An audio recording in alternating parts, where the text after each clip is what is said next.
Hi there, everyone. My name is Jen Neesit. I'm a physical therapist, I'm a runner, and I am the owner of Fit for Life Physical Therapy in Concord. I have a very exciting topic, of course, I think so, to share with you all today. Just a little bit of a backstory first. So, I was asked several months ago by Chardon High School's cross country and track coach, Mark Schaefer, to prepare some content that could be shared with his athletes. For those of you that do not know me and my husband, our children have gone through Chardon High School, and our two sons currently run at Chardon. So, as a very active family, as a physical therapist, and as a runner myself, my husband and I are very involved with their program and the physical therapy side of things. I have been involved for the past several years performing injury prevention screens for their runners and just doing my very best to keep the runners healthy, obviously, my sons included in that. And so it has taken me a bit of time to put together a presentation that I felt was valuable enough. I wanted it to be able to be shared not just with his students, not just with Chardon High School's runners, but with our local community and beyond. I truly am passionate about helping keep our runners healthy, and I have devoted a significant amount of time in the last several years to studying, learning, keeping up to date with the most current research. And what I want to share today is not only important just for the runners, but for their families, for their parents, for the people that support them on their running journey. And so my intention was to provide you with sort of what's up to date, what is currently being talked about in the running community from the experts in the industry, and share a little bit with you about what we do at Fit for Life and how we do things differently, and hopefully encourage you and your students to continue to be a student of your sport. So, without further ado, this past summer, I took a continuing education course put on by these three gentlemen. The course was called Decoding Running. These three gentlemen are leading physical therapists in the industry. All of them treat runners.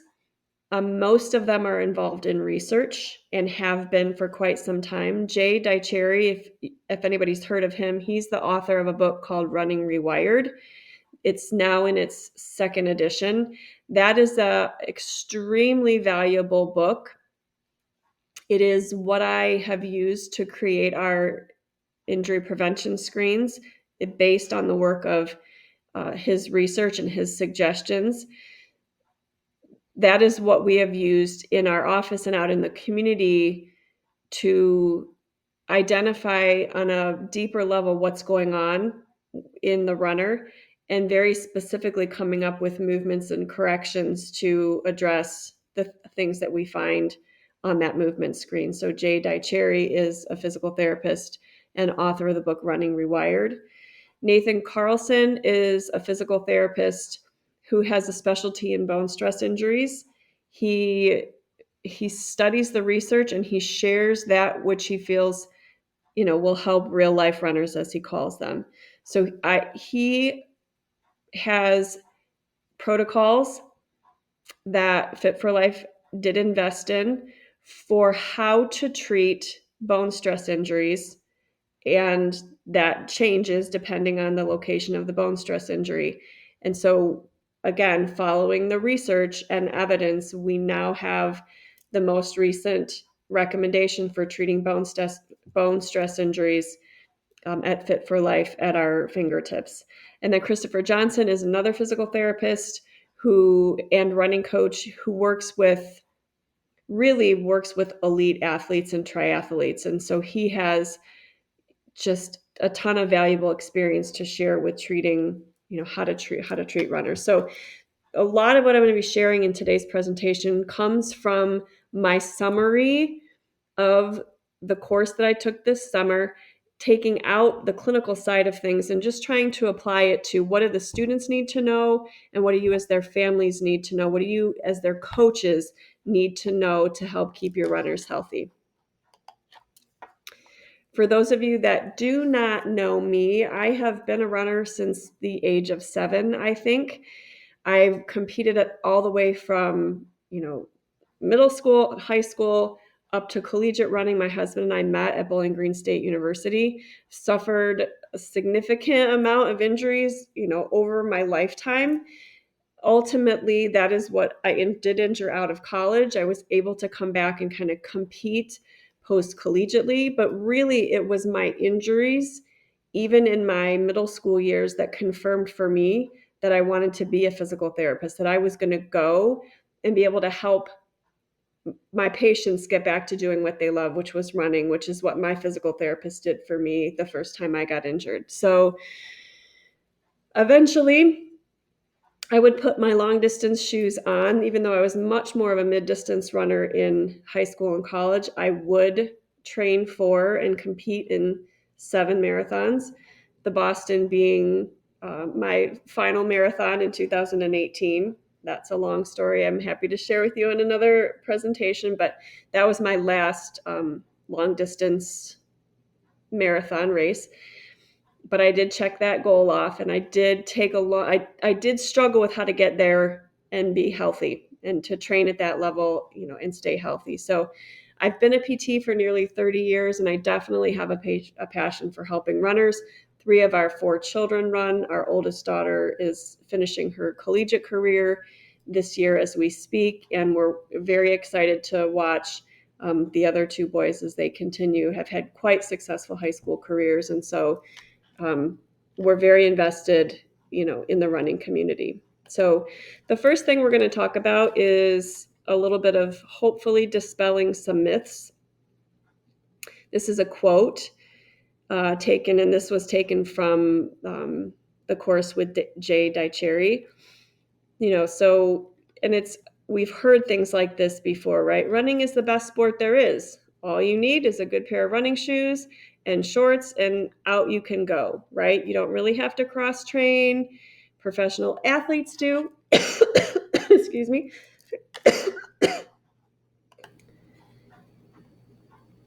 Okay, excuse me. I'm recovering from a bit of a cough, and sometimes all the talking is triggering a cough. So we'll do our very best to get through this.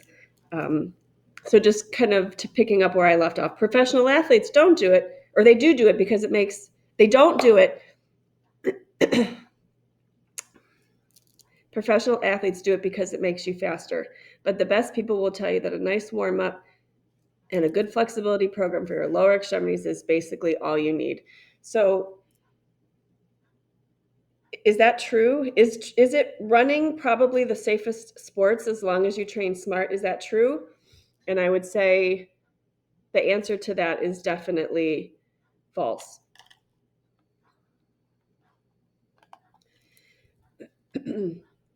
If it were true, why do 80% of runners still get hurt? And I recognize this is a big number, but the range is 27 to 70% of runners will get hurt yearly. People do not get hurt because they are consistent, gradual, and they load their body well. That's not why they get hurt. They get hurt because they compensate and load their bodies in odd ways. And so what we really have to understand is that you cannot just put on a pair of shoes and running shorts and go out and run. And then if you want to get faster, just run more miles. That is definitely a myth, and that quality and running form and the details, they do matter. And one of the things I like to say is, before you become good at basketball or baseball, you practice the skills that go into the sport.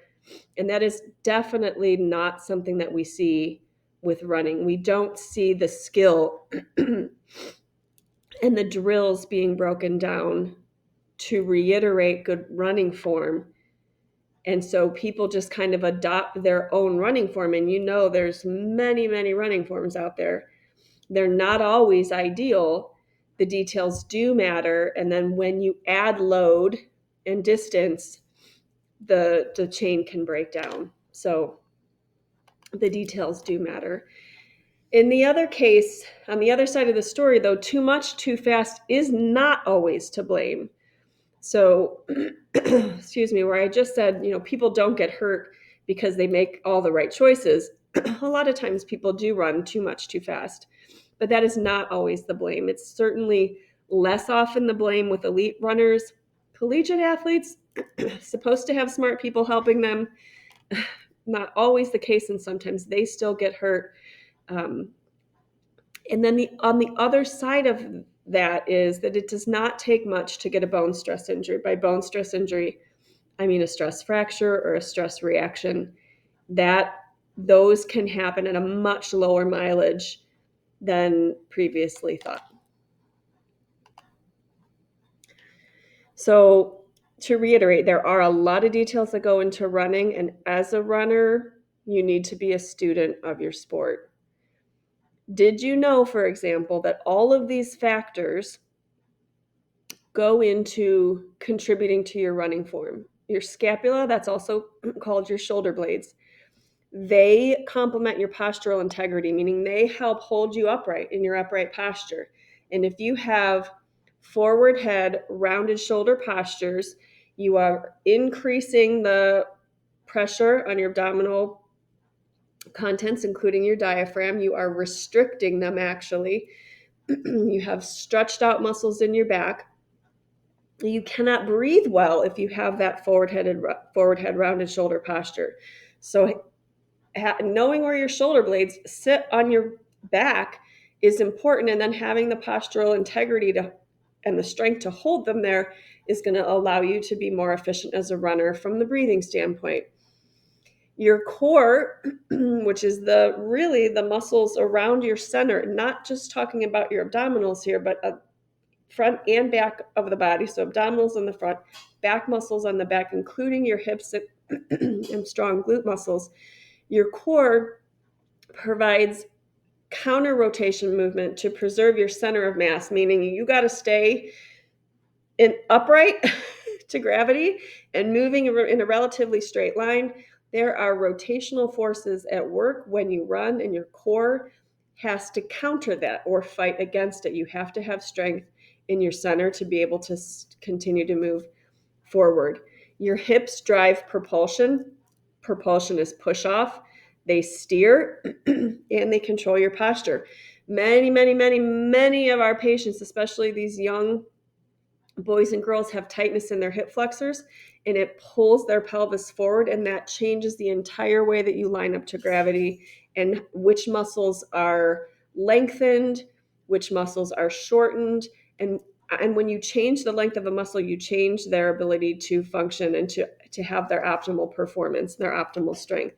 Many of our injuries we've seen come from the hips and the controlling of the posture. And if they're weak, that's another thing. You may see, some issues with lower body injuries, gluteal tendinopathy, all the way down to that ankle tendonitis are very, very common. Knee issues, if your hips aren't strong. Knees are important in the chain. They help dampen or slow down. They break the vertical load. So they dampen braking, which is slowing down, and then the vertical load, which is what is coming, at you from above. Your ankles are a primary mover for pushing you off. Propulsion, because of that ankle Achilles tendon. Our tendons are our load producers, our energy producers. They are a big area for push off.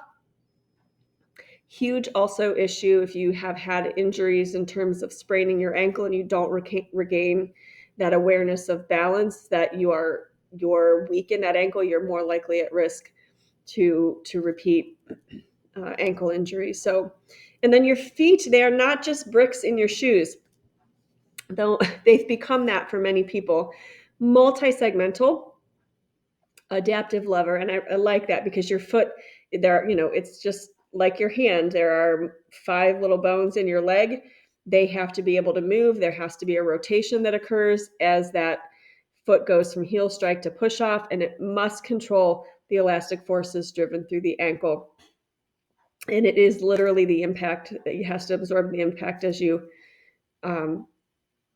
heel strike and move 2.5 times your body weight over that landed leg as you run. So the question is, can you do all of those things well and under fatigue day after day?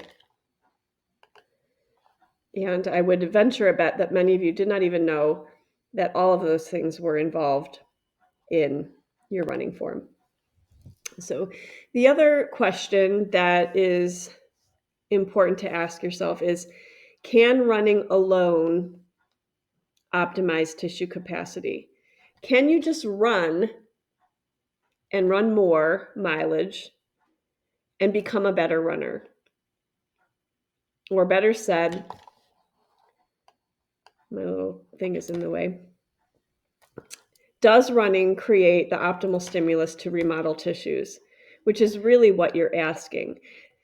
The answer unanimously is no, and we're going to talk a little bit more about that. But if we look at the image that I have on the right, it shows you the forces that are acting on the body when you run. So with every step that you take, 250% or 2.5 times your body weight is the vertical load that is going through your skeleton. There is a side-to-side motion, and then there are acceleration and deceleration forces. Obviously, the biggest load is just the effect of gravity and the vertical load. So it's not a surprise, and I've already mentioned that running alone isn't sufficient. There are certainly the outliers. There are the runners with perfect genetics and perfect body mechanics and biomechanics, and their running form is just smooth, and they can just run more mileage and do their speed workouts and get faster.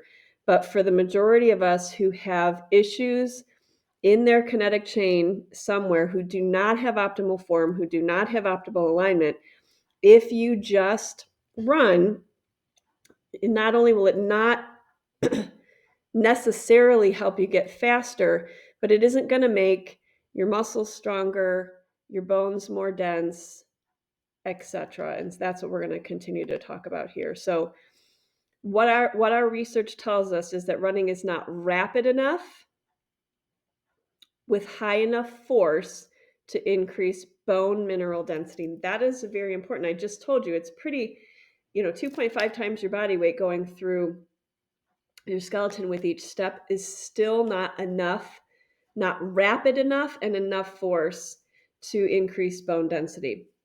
That was news to me because I have always taught my patients, especially as my patients get older, that walking is good for your bone density. It is, but you're going to have to do more than just walking, and you're definitely going to have to do more than just running. This is important in our athletes who particularly coming back from a bone stress injury. So running is not rapid and high enough force to increase bone mineral density. It's not slow enough to increase tendon density, which is important if you're coming back from something like an Achilles tendinopathy or a patellar tendinopathy. You cannot just rehab those injuries through running. It will not strengthen specifically the tendon. And not only that, it's not enough load to increase lean body mass.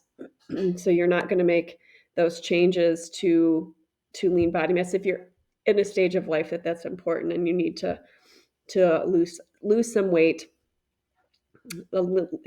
increase your muscle mass. That is the way that you decrease your lean body mass. So the details do in fact matter, and you have to train each thing specifically. So we'll talk a little bit more about those details. So first up, if we're talking about bones, running is not enough force to build bone. What we know, several things are, first of all, plyometrics or jumping are necessary to increase bone density. And so for all patients, all runners need to be doing some plyometrics. If you are coming back from a bone stress injury, it is critical because if your bone stress injury required any time where you had limited weight bearing and time away from running, then we know you have lost some, not just fitness, but you've lost some bone density or bone composition, especially distal to where you had that. And let's say you had a stress reaction in your tibia and you were put in a boot for 6 weeks, which is that can be, a treatment option necessary. We know that you suffer a decrease in bone or a loss of bone, let's say in the muscles of the foot from being unloaded or no weight bearing. So jumping is especially necessary to help you and for our patients as they're coming back from from a bone stress injury. It's also essential to train if you're just looking to increase your performance. The other thing about bones, and I think I talk more about this a little bit later, nutrition is absolutely key. And for many of us parents, for our high school runners, this is quite probably the area, maybe along with sleep, that matters most in terms of keeping our bones healthy. So we will talk a little bit more about nutrition. We have to be getting a good sleep because that's where our body replenishes itself. Some of the minerals that are important, obviously this is understood and commonly known as calcium and vitamin D, are good to supplement. And then the other thing that's worth talking about, especially for parents who have younger children, early specialization should be avoided. And this is my professional opinion. It's also the professional opinion of many of the leading experts that I study from. We build our bone density when we're young. And what we know is multi-directional sports build strong bones. So when your children are young, the biggest gift you could give them are to let them do multiple sports. Basketball, soccer, football, hate to say that. um, these sports that have the children running, jumping, changing directions, requiring that agility, some of that jumping, those are the things that build strong bones. And not just running, but many of the sports, the push has been early specialization. So you have children, need to decide by the time they're 5 which travel baseball team they're going to be on, or they're never going to play in high school. And we are seeing much more overuse injuries. It used to be that children played 3 sports. High schoolers were allowed to play 3 sports. And that is not the case anymore. And we definitely are seeing a rise in bone stress injuries post-COVID. And one of the indicators quite probably is the push in our society for early specialization. Let your kids play multiple sports during the formative years when they are growing their bones. So if we want to talk a little bit about tendons, what a tendon attaches the muscle to your bones. So in terms of anatomy, again, your tendons attach bone or attach muscle to bone. Ligaments attach bone to bone. In terms of the lower body, the biggest tendons that we see come into play are that Achilles tendon, like we talked about. That's the main mover for pushing off or propulsion as you run. The patellar tendon is the second biggest tendon. That's in the knee. And then there is a tendon in the hip called your gluteal tendon that attaches those strong gluteal muscles to the side of the hip, the trochanter. And those are probably the 3 most injured ligaments or tendons, that we see in the lower body. So what we know about tendons is that they respond better to load than to rest. And so this is also where it's important to be seeing somebody who understands anatomy and your mechanics if you're looking at whether or not you need to stop running.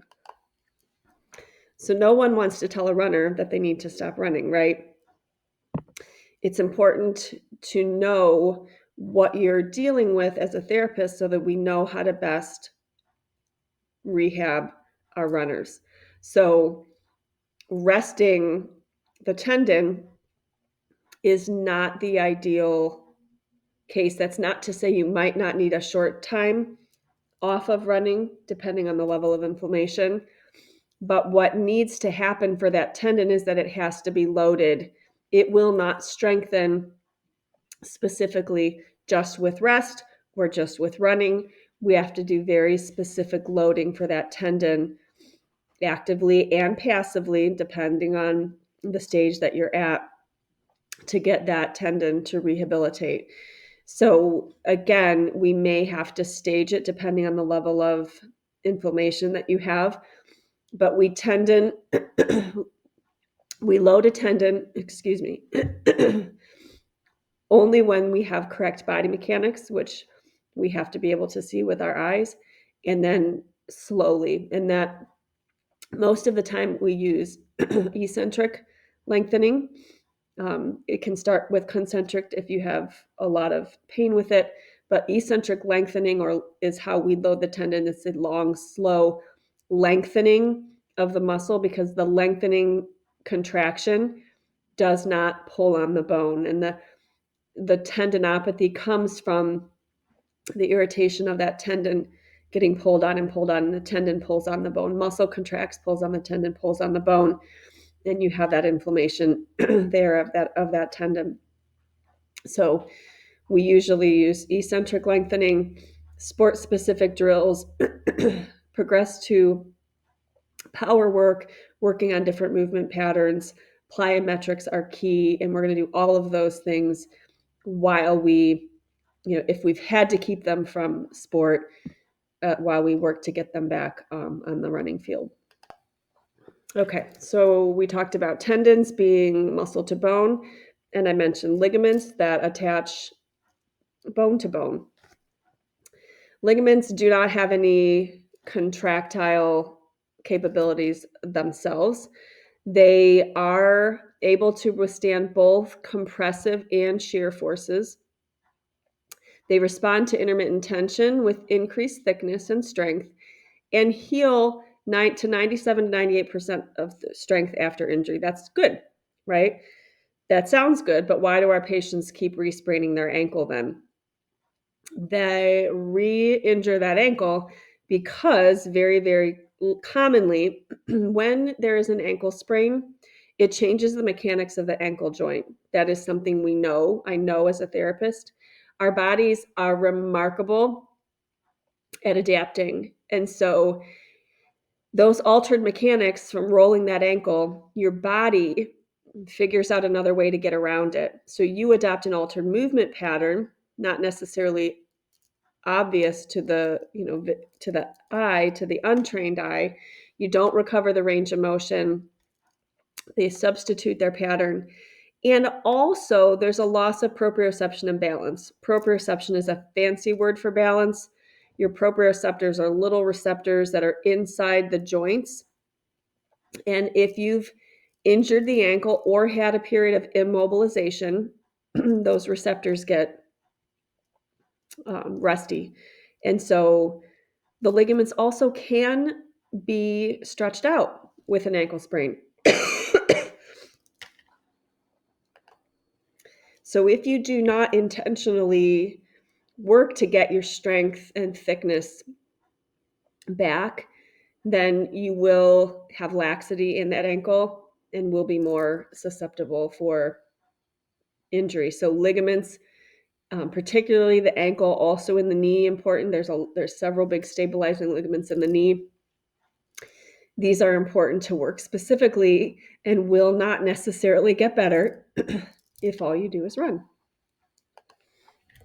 So finally, we'll talk a little bit about muscle There's a couple different ways we can approach this. First of all, we all need to be using it or we'll lose it. That's just a commonly known truth, especially for those of us that are over 40.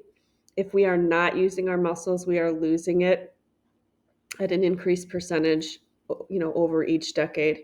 So those of us as adults in the room, we need to be lifting weights to strengthen our muscles and to increase our lean body mass, like we talked about. As runners, we need to be strengthening our muscles, and not just the running muscles, but our postural muscles, our scapular muscles, because that is how we can help hold hold up and withstand the loads that are coming at the body from those three different directions that we talked about. One of my biggest pet peeves is the myth that endurance runners do not need to strength train. And I believe that misconception is diminishing. Research just shows that runners need to be lifting. Even endurance athletes need, long distance runners need to be lifting. It will change at different times during their season. You're not going to be lifting heavy later on in the season, but running alone will not make you a stronger muscle for running. It just is not true. And when you are stronger, you are more able to withstand the loads that you're going to give the body with running. All right, hopefully this is coming out okay. I want to go back and talk a little bit more about bones because, as I mentioned, since COVID, I was seeing it clinically in my own office and on my own children's high school team.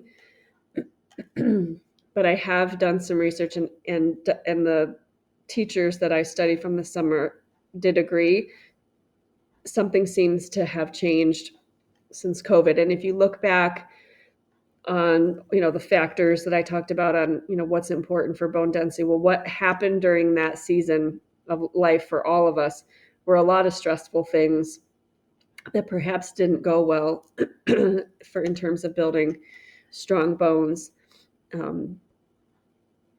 Not to mention, the possibility that those people that did develop COVID do seem to have a higher incidence of bone stress injuries, that somehow that virus also may have affected our bone density as well. So it begs the question, if bones are made to withstand stress, because that is really ideally what they are, then why do they break?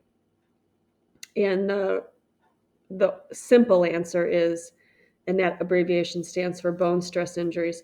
Bone stress injuries are a system failure. Your body is a system, and there isn't one thing that goes into, there's not one reason ever that a person suffers a bone stress injury. It is multifaceted. So to reiterate, bone is multifunctional and it's constantly changing. It is mechanical support for our body and protection. It is involved in mineral homeostasis and these big words like hematopoiesis or bone cell production and endocrine function. There are many different things that, can go wrong. And some of the things to think about, like we talked about, the vitamins and minerals being important. Your sleep is important. Your sleep is related to your endocrine system, your hormones.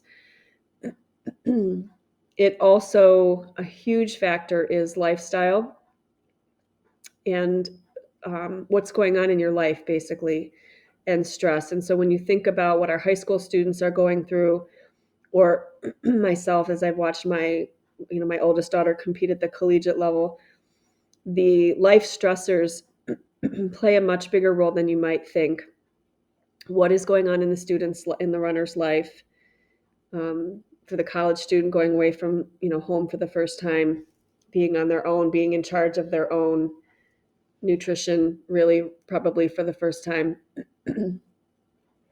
My high school boys, we really had to have a come to Jesus transformation about what we were eating, particularly for breakfast.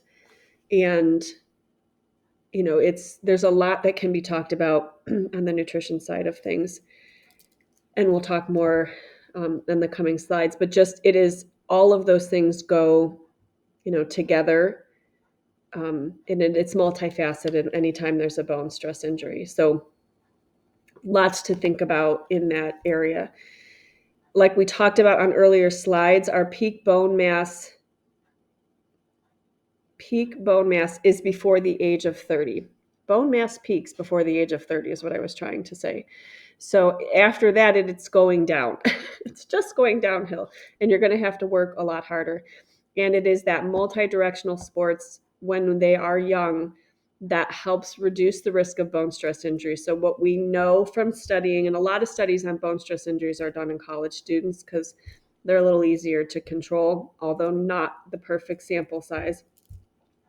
We do know that those collegiate athletes who did multi-directional sports when they were younger.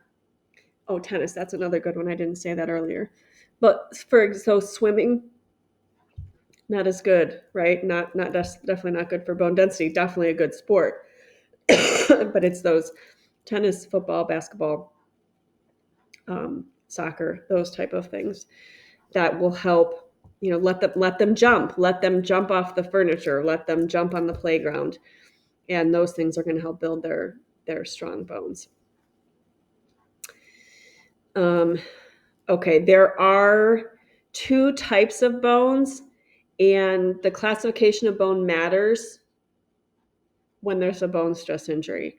So 80% of the body's bones are cortical bones. Those are our long bones. They are, most of them are our long bones. And then trabecular bone makes up 20%. That's also called spongy. And those spongy bone locations tend to be closer to the center of the body, so the pelvis, the spine, and the cortical bones tend to be our longer bones further in the extremity. There is no one size fits all when we are talking about a bone stress injury, and knowing what type of bone is injured and the location of the bone and the grade of the injury, all of that is critical information for helping us determine how to rehab that bone stress injury.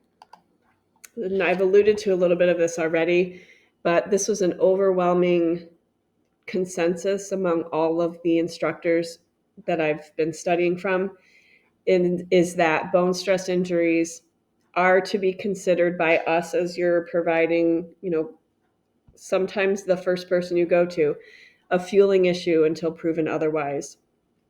There is something called relative energy deficiency in sport, a huge topic in and of itself. A lot of what I have, begun sharing a little bit here. There's a very good research article that I can get my hands on to share with all of you that talks in very simple terms about what that means. But basically, it is a breakdown. It is a fueling issue when a runner gets a bone stress injury. All of those things come into play, right? If they were not a multi-directional sport athlete when they were younger,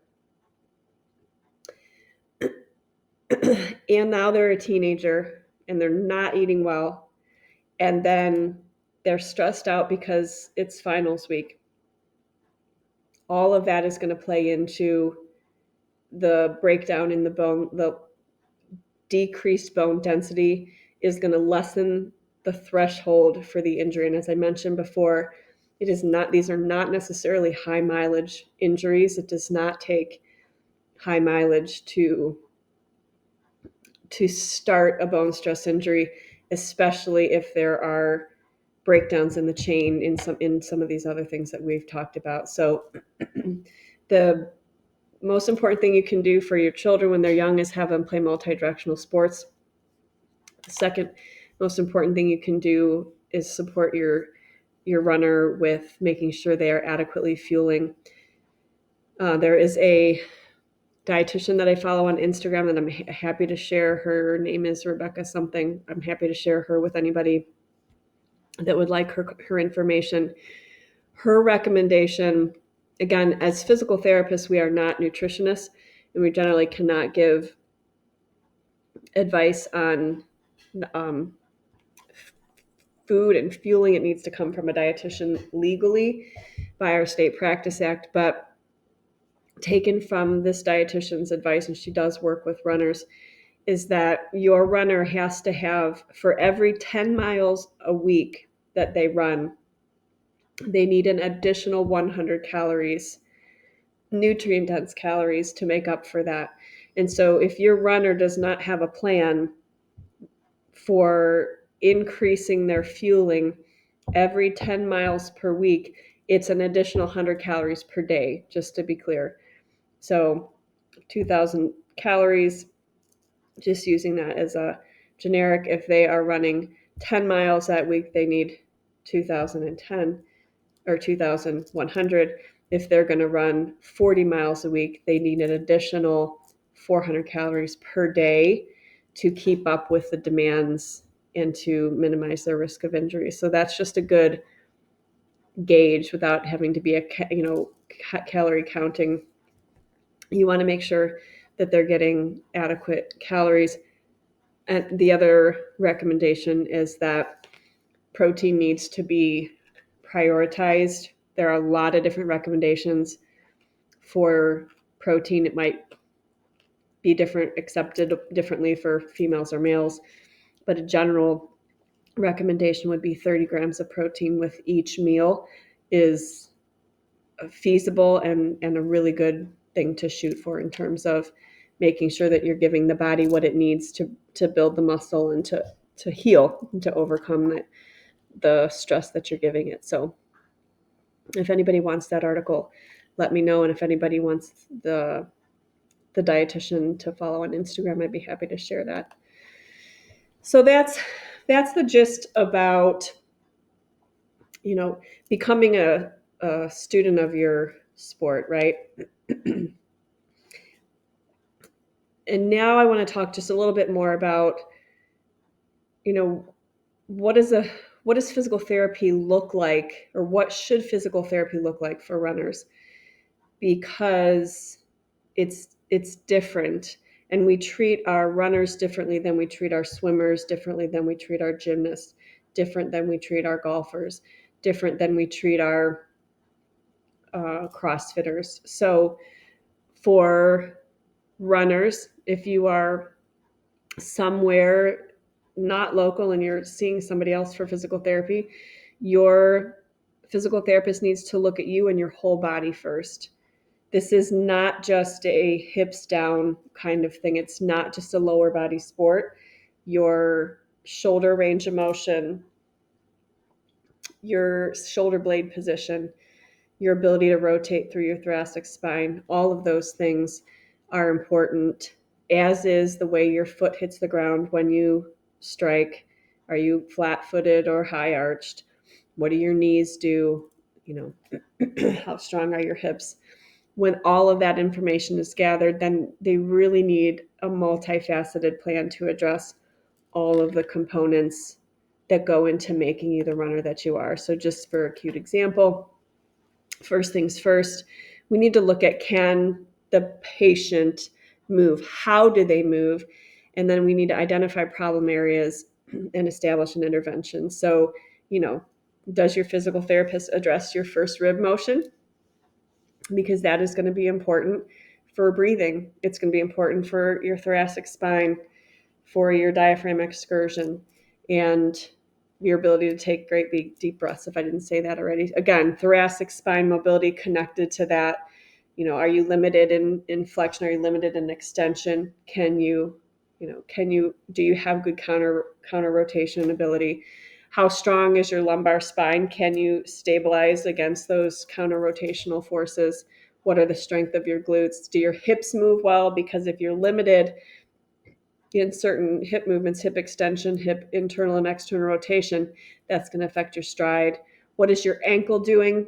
How good is that mobility? Have you had an ankle sprain in the past? Have you regained full balance? Are those bones in the right place where they need to be? And then how mobile is that foot? Do you have a rigid foot? Do you have a super flexible foot that needs support? Does that foot know how to rotate as you go from heel strike to push off? And these are all of the things that we look at when we're looking at our runners. The body gets good at what it practices, right? So better practice equals better run. And we need to look at specific actions to improve the skill of running with the aim of improving the durability and economy, which may or may not include actual running. So we're going to create specific drills and movement patterns and posture correction and plyometrics and things that will help you become a better runner. Practicing the skills, making you a student of your sport so that when you go out to run, your body can hold up to and can sustain the loads, especially when you're tired in the end of a race when form starts to break down. Running alone is not a sufficient dose of deliberate practice to elicit change or subcortical movement skill in running form, meaning at the brain level. Like running alone it's not enough repetition. It's not enough deliberate practice. If we want to see changes in your movement patterns, we have to practice them as drills outside of running and then introduce them into the running and practice sufficiently to get the changes to happen in the brain. And again, for example, about the specificity. So like if we want stronger tendons, we have to work, and faster push off, we have to work on our tendon strength, which doesn't come from running alone. Speed doesn't come from turnover. It comes from applying more force into the ground. So you get faster when you work on specifically the biomechanically efficiency of propulsion, of push off. You have to put more force into the ground, basically. It does not just come from turnover. It comes from putting more force into the ground. Increased force, increased stride length equals increased speed. So are you working with someone on these things to help you become a faster, more efficient runner? So especially, here at Fit for Life, this is what we do. We follow the most current research. We are always studying, and we strength train for our muscles. We do balance training for the ligaments. We do plyometric training for the tendons and bones. And then if there is an injury, most importantly, we follow protocols, recipes, right? If you want to get the recipe right, the food right, you follow the recipe. If you want to get the patient and the runner returned to sport, you follow a recipe, you follow a protocol. It's widely accepted in medicine. One of the biggest issues that we see, and so it's not, it's nobody's fault. It's just the timeline that we often face is these athletes get hurt, and then it's how fast can I get them back to running? And very often in the high school, at all levels, getting them back to running is very closely timed with getting them back to competition. And that is unfortunately not ideal. And that when you're rehabbing an injury, especially a bone stress injury, there needs to be a clear recipe followed for getting them out of pain, first of all, having them be able to tolerate their walking around school without pain, introducing the strength training that's necessary, then introducing plyometrics, the jumping first, return to walk comes next, and then the run. And return to competition is not the same thing as return to running. And like I said, no fault necessarily of the therapists or coaches or anything, but these poor guys and girls get injured, and it's 4 weeks before their big competition. So a lot of times we do see those getting closer together, and that's not always at the best for the runner. So that is the gist of what I have for you guys tonight. Um, I will always be available for questions, or clarifications. Hopefully this came through okay. I did want to offer a few things at the end here of the presentation. At Fit for Life, we have created something called the Healthy Running or Healthy Runner Screen. It is a 45-minute session. It's $149. It'll take the runner through that head to toe assessment. This is the screening tool that we created based on the work of Jay Dicharry. It looks at your, literally from head to toe, your range of motion, flexibility, movement, strength. And then we craft the exercise program for you based on what we found. So if your ankle needs work on balance, you'll have balance exercises. If we found limited rotation and motion in your thoracic spine, you'll be given mobility drills for that. If we found issues with your center of gravity, we'll give you some posture corrective exercises. So it's very specific to what we find with the exercises, coming from his research and his book on how to improve those areas. And then it also includes our state-of-the-art portable gait analysis technology. The company's name is DigitSoul. They are small sensors that go into inserts that we place into your running shoes. We take a walking assessment, we do a running assessment, and we also have a jump assessment capability.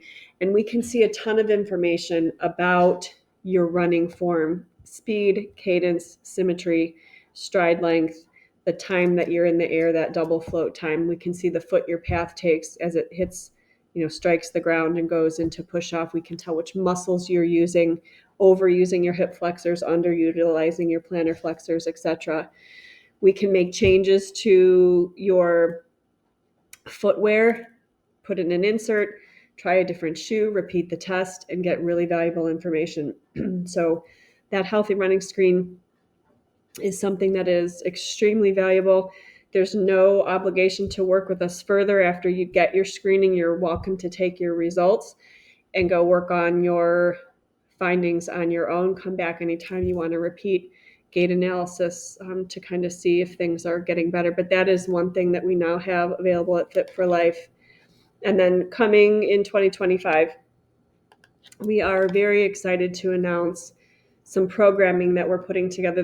There will be programs available not just for runners, but based on the work of these 3 therapists that we studied from, plus the 30 years experience I have, and the over 6 years experience that my treating therapist, Dr. Raven Anspa at the office has.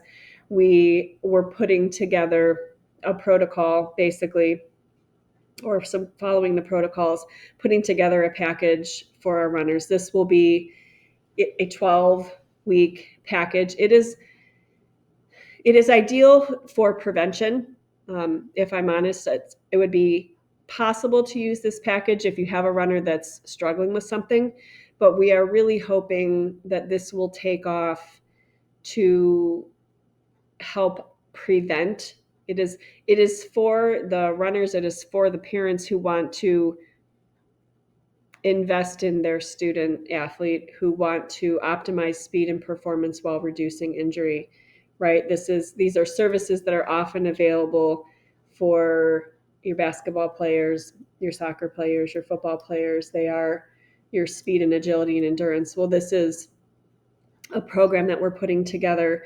Of course, if there is injury, we can help take the injured patient through, what we need to do for them. But if you are looking to optimize your runner's season and success coming up, This is a brand new package. It'll be a 12 visit package. It will include that healthy running screen. We'll actually do that at the beginning. We'll do it quarterly, actually, so that we can see if things are changing and what we might need to work on. And then you, the student athlete, will come in, or you, it could be an adult runner. This does not just have to be for our youth. Um, we will create your movement reeducation, strength training, stretching program, balance, plyometric program.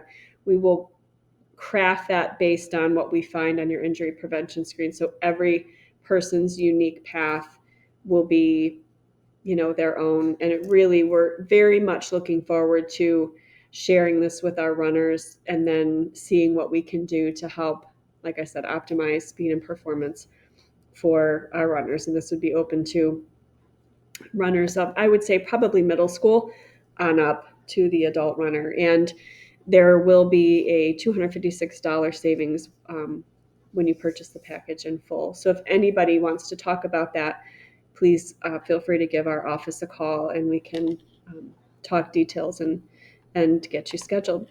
And I think that is all I have. Thank you guys so much for bearing with me. Hopefully the audio was okay and a couple of disruptions for the coughing. I can be reached. My email address is just my name, Jennifer, at fitforlifephysicaltherapyohio.com. Our phone number is there, 440-340-3717.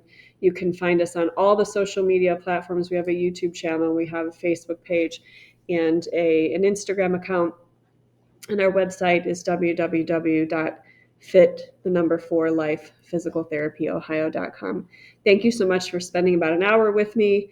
It really is our mission. Our goal is to be the go-to provider for our local, runners, our local athletes when pain or injury strike.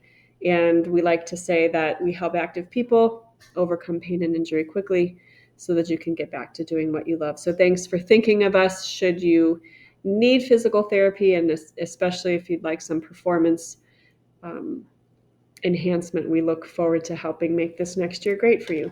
Thank you.